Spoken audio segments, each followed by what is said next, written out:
Hey, welcome to English Echo, your place to improve English listening skills through engaging stories.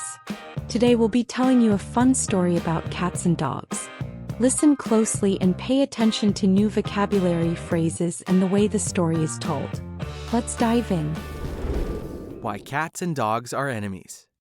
I used to sneak into a house through a small crack to get supper sometimes. I'm a mouse, so I can fit through the teeniest entrances. Unfortunately, the house and its inhabitants weren't doing very well.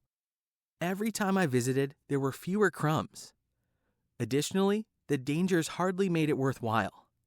They had a cat who was getting skinnier, so I should have known that she would be on the lookout for a tasty morsel like me. Though my nose does twitch, I'm not nosy. But one night, I could not help overhearing an argument. "It's all your fault we're starving," said a distressed woman. "You shouldn't have sold my mother's ring behind my back. All you got for it was an old lame horse." "What's the ring got to do with it?" asked the man. "As I told you, the person who wears that ring will never go hungry."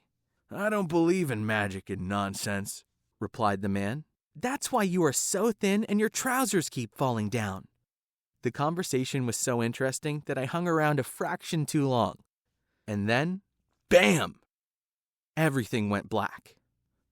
Am I dead or alive? I thought. But then I heard a voice I recognized. The dog, a mutt who smelled like a rotting blanket, said, "Hey, cat, hang on. Don't eat that mouse just yet." "But I haven't had a decent meal in days," whined the cat. "Neither have I, but the mouse will only satisfy your tummy for a few hours. We can use him to fill our stomachs and our master's stomachs for the rest of our days." "It's a mouse, not a hen. He can't lay eggs," snarled the cat. "No," woofed the dog. "That's not what I mean. The first thing about a mouse is that he's small. So, if we take him to the house where the magic ring is, he can slip inside and get it for us. He'll do this because his life depends on it. The magpie told me where the house is. Let's head off." The cat saw the dog was not as stupid as he looked. So the cat held me in his mouth by my tail and sprang through the window. Off they ran down the alleyway. I was jostled around, but hey, I was still alive. Luckily, we were not far from the ring's location. Inside, we could see a man and a woman, both well-fed and happy. The dog said, "We've come to the right place. Hopefully she takes the ring off tonight." The cat prowled around, finding a tiny hole near a window. "You go in," she said, "and bring back the ring if you value your pathetic mousy life." In I went, and although mice aren't equipped with a nose for gold, I was able to spot the ring glinting in the moonlight. The lady left it on the table with her other jewelry. I seized the ring in my mouth and slipped back out again. "Here it is," I said to the cat. "Say goodbye to this cruel world, little mouse," replied the cat, with claws flashing in the moonlight. I trembled for my life, but the dog woofed. "Stop right there, cat. We must keep our word." We returned to the town. This time, the cat went over the rooftops while the dog ran down the alleyways. I went home to my nest for a good sleep. A few weeks later, I was going past the house where the cat and dog lived. I looked through the window. The human couple was having a feast, and the cat had put on weight. So, I thought, the magic ring truly does prevent hunger.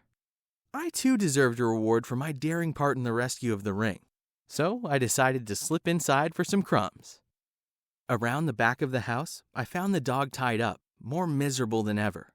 "What's happened?" I asked. "The house is full of food. Why aren't you tucking in?" the dog whined.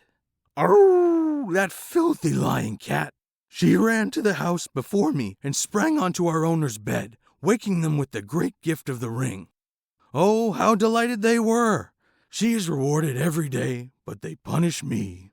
They think I'm just a smelly, useless animal. I'm lucky if they remember to throw me a scrap. Grrr. I shall hate that cat until the day I die, and so shall all my puppies hate all cats forever." Thanks for listening to the story of cats and dogs. What did you think of it? Let us know your thoughts in the comments below. Feel free to write in English. If you enjoyed this video, Don't forget to subscribe to the channel and hit the notification bell so you can practice listening every day. Keep learning and we'll see you in the next story.